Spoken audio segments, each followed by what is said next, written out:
তোমরা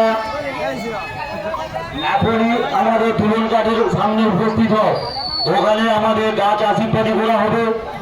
তারপরে আমরা প্রত্যেকে কিন্তু লাইন ধরে বসে পড়বো। সেইখানে কিন্তু ঠাকুর মশাই আমাদের বেলপাতাটা দেবেন।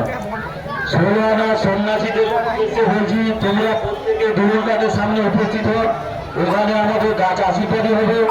আশীর্বাদী হওয়ার পরে প্রত্যেকে কিন্তু লাইন ধরে আমাদের প্রত্যেকে বসে পড়বে। সেখানে কিন্তু ব্রাহ্মণ মহাশয় আমাদের হাতে বেলপাতা দিবেন।